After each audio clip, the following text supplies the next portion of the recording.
Do you shop around? Do you try different companies?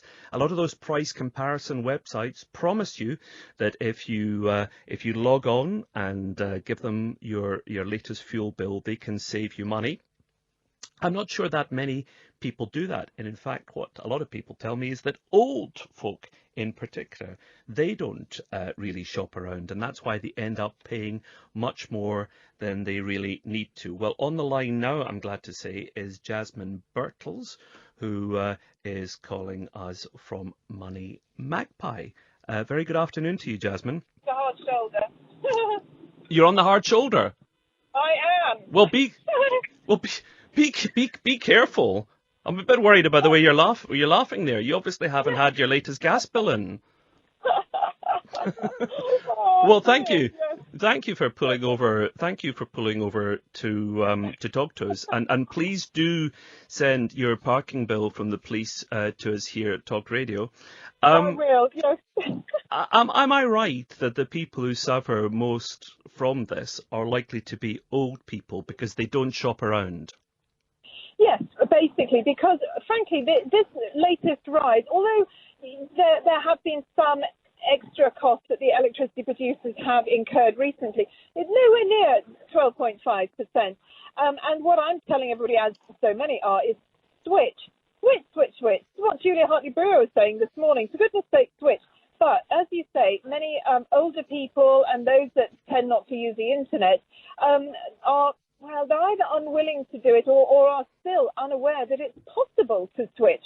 And in particular, that it's possible to make really quite considerable savings if you do. My mum won't switch because she's got a feeling that a whole group of burly men are going to turn up at her flat and are going to pull up all her floorboards and put new pipes down from another company. I just can't persuade her that's not the way it works. Bless her heart. No, I mean, it couldn't be further from the truth. As it happens, I actually switched myself last week. I have a small flat. My annual bill's about 280 quid, so it's nothing very much. But I actually switched from a small provider to an even smaller one, and it turns out a green provider, saved myself £60. And I don't have to do anything now other than read my meter when they ask me to, because the new provider basically does it all. They get in touch with the old provider. They'll sort things out. The old provider will get in touch with me going, oh, no, you're leaving, and go, yeah, whatever. And the new one will say, right, well, here you are. It's all done. Here's your first bill. And that's all you do. There's nothing for you to do once you've switched. Tell me, how is it that you have such very low energy bills? I mean, do you live in a garret? Well, pretty much. I live in a very small flat and I don't feel the cold. Oh, I see. You're one of these hardy folk who wanders around and says, you know what, if it's cold, we'll simply put on another jumper. Because Yes, it's terrible. Yes, I have people coming around to my house going, do you think we could have the heating on? I go, really? Oh, all right then, yeah, sure. Do you know what? I throw another log on the fire.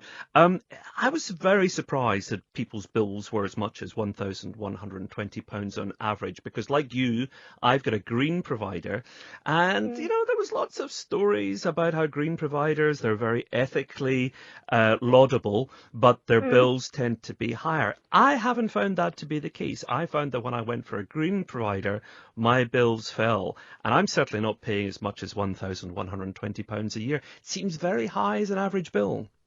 Well, yes, I mean, that is an average family, and I suppose we must be talking at least sort of 2 kids, maybe a dog, windows open, having baths every night, and maybe a large house. So I think it does depend very much how you live, where you live. But yeah, that average family, if they switched on an annual basis, and I do suggest people do that, round about now, frankly, in the summertime when nobody thinks about it, be contrarian.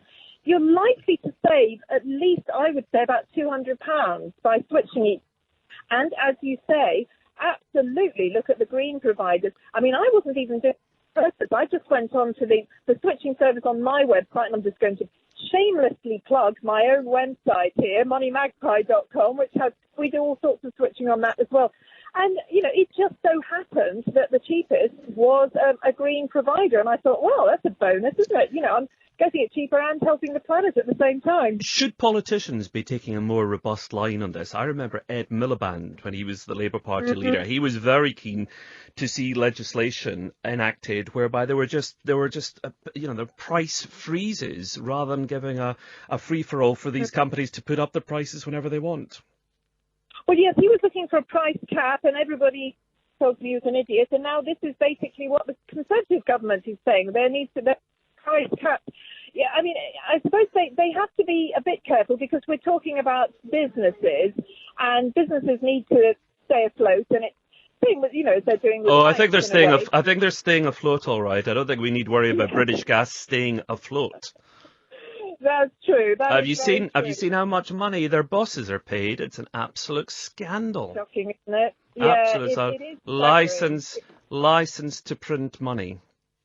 Absolutely. Well, I think that the government does need to step in, as they do, frankly, with the communications industry. I'm pretty appalled at how much people are charged for broadband and mobile phones. So all of these kind of essentials, and I consider communications to be an essential as well, I think they are ones that government need to have their fingers into in a way that you wouldn't with other commercial enterprises. Don't get me started about telecommunications. I remember when I phoned up, and I was an MP, and I was on the select committee, and I phoned up Orange or EE or whatever it's called, and I said, I get no signal in my house. And you know what they said to me? They said to me, why don't you change company? Try another provider. I thought, fabulous, fabulous customer service. Well, that's telling you. Isn't it just? Well, listen, remember to signal carefully when you pull off the hard shoulder. Signal, manoeuvre, pull out, and thank you very much. Thank you very much indeed for stopping for us. That's Jasmine Birtles from MoneyMagpie.